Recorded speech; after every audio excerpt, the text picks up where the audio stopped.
Hi, I'm Seng. Today I will share about the tips and the tricks for the Genius POS user. Thank you.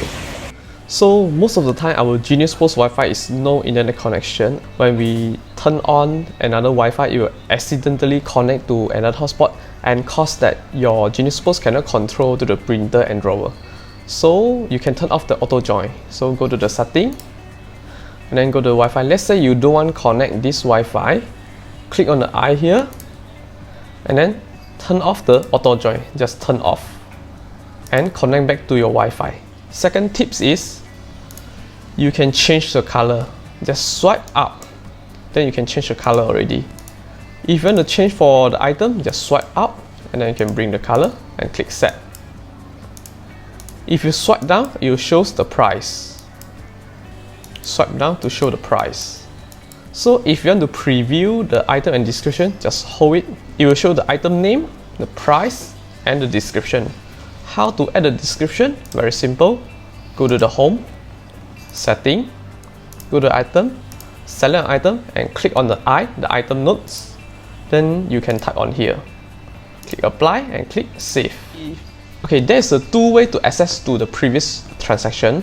First one is go to the home, setting, scroll under the bottom, select on the previous receipt, and there you go.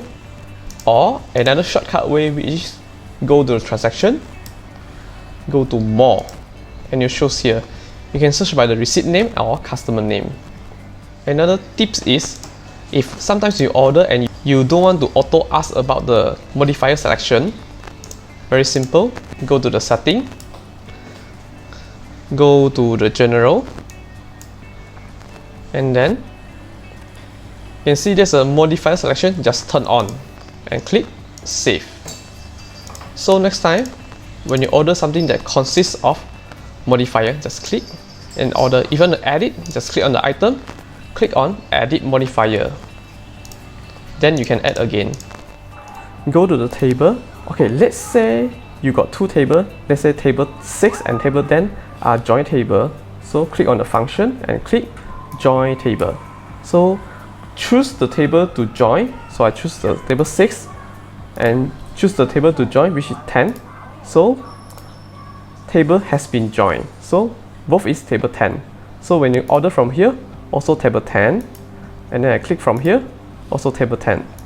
If you want to undo, just click on the function and click undo join.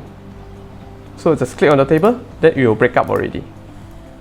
Go to the report, go to the daily.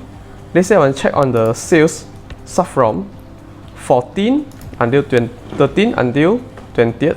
Just click general report. It will show one line per one line. If I want to accumulate all of the sales between this date, just turn on the consolidate and then click general report. It shows all of the total sales within this period. That's all for today. Thank you. 我是阿成，找 POS System，找阿成。